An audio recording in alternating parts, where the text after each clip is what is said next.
আপনাদের কাছে উপস্থিত হয়েছি। শুভ সন্ধ্যা। বিষয়টা হচ্ছে, আপনারা জানেন যে বহু চর্চিত আমাদের শিক্ষক রিক্রুটমেন্ট স্ক্যাম, বড় স্ক্যাম, তাতে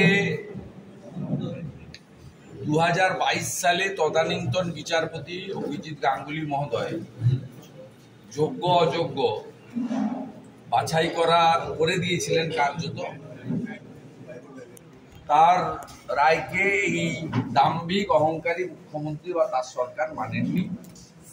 high court, division bench, supreme court ইত্যাদি দীর্ঘদিন ধরে হয়েছে এবং লাস্ট সুপ্রিম কোর্টের যে বেশ কয়েকটা হিয়ারিং, সেখানে এসএসসি কে তারা অপশন দিয়েছিল যোগ্য অযোগ্য তালিকা বাছাই করার জন্য। তারা সে তালিকা বাছাই করে দিতে পারেনি। আমি গত 2-3 দিন ধরে বলছি, তা আরেকবার আমি রিপিট করলাম। এই 1804 জন নাম প্রকাশিত হয়েছে এবং যে অভিযোগটা আমরা সবাই করছিলাম যে জীবনকৃষ্ণ সাহাদের মতো এজেন্ট এবং এজেন্টের মাধ্যমে যে অর্থ তোলা হয়েছে, পার্থ চ্যাটার্জি এবং লিটস অ্যান্ড পাউন্ডসের চিফ এক্সিকিউটিভ অফিসার কালীঘাটের কাকু খ্যাত সুজয় কৃষ্ণ ভদ্ররা ভাইপোর বিহাফে এবং তৃণমূল কংগ্রেসের বিহাফে মমতা বন্দ্যোপাধ্যায়ের প্রতিনিধি হিসেবে যে অর্থ কালেকশন করেছেন, তার মেজর টাকাটাই কালীঘাটে গেছে। এটা ইতিমধ্যে বিভিন্নভাবে প্রমাণিত।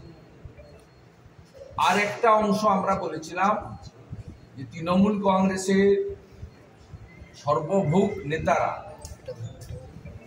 তারা শিক্ষক শিক্ষিকার মতো যেখানে মেধার প্রশ্ন আছে, যেখানে পরীক্ষার প্রশ্ন আছে, যেখানে যোগ্যতার প্রশ্ন আছে, তাদেরকে বাদ দিয়ে শুধুমাত্র তৃণমূল কংগ্রেসের নেতা হিসেবে বা তৃণমূল কংগ্রেসের উচ্চ নেতৃত্ব বা মুখ্যমন্ত্রীর ঘনিষ্ঠ বৃত্তে থাকার জন্য তারা চাকরি পেয়েছে।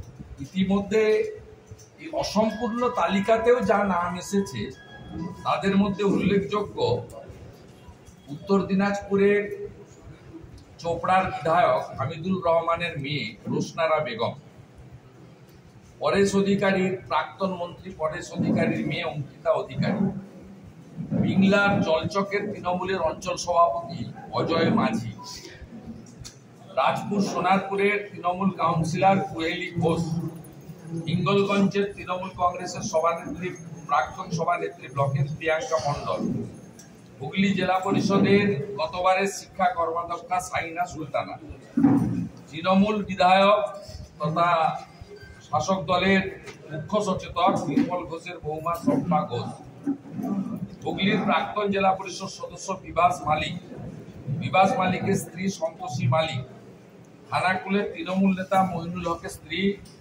নমিতা আদক, প্রাক্তন তৃণমূল ব্লক সভাপতি ঝালদার দীনদয়াল সিং, বারাসাতের তৃণমূলের জেলা পরিষদ মেম্বারের ছেলে মোহাম্মদ নিজামুল্লাহ।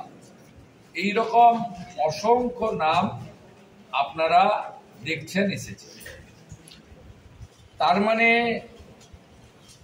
এতদিন গোটা ভারতবর্ষের মানুষ বলতো যে তৃণমূল কংগ্রেস চোর, এখন নিজেরাই স্বীকার করলো যে আমরা চোর, স্বীকৃত চোর, রেজিস্টার্ড চোর নিজেরাই ঘোষণা করেছে এবং সেটা সুপ্রিম কোর্টের নির্দেশে বলতে বাধ্য হয়েছে। আবারও আপনাকে বলছি, এই তালিকা অসম্পূর্ণ। আমাদের কাছে যা সোফার মাই নলেজ এবং যা আমরা যা জেনেছি বিভিন্ন সোর্স থেকে, দীর্ঘদিন ধরে সিবিআইর যে সিট হাইকোর্টের গঠিত, তারা যে ইনভেস্টিগেশন করেছেন, তাতে যাদের ডেকেছিলেন সেই সংখ্যাটা 2100-র বেশি।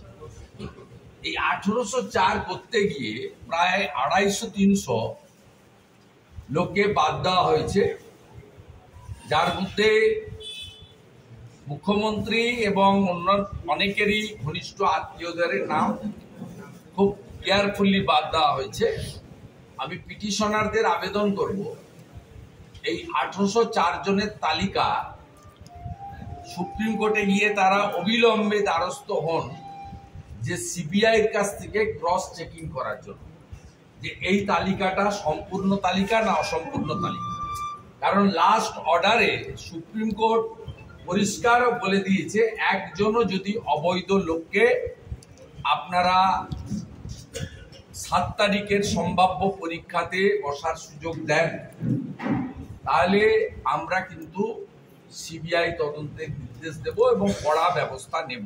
আপনারা লাইভ ল ছিল, প্রত্যেকে সেটা দেখেছেন, নতুন করে আমার রিপিট করার কিছু নেই।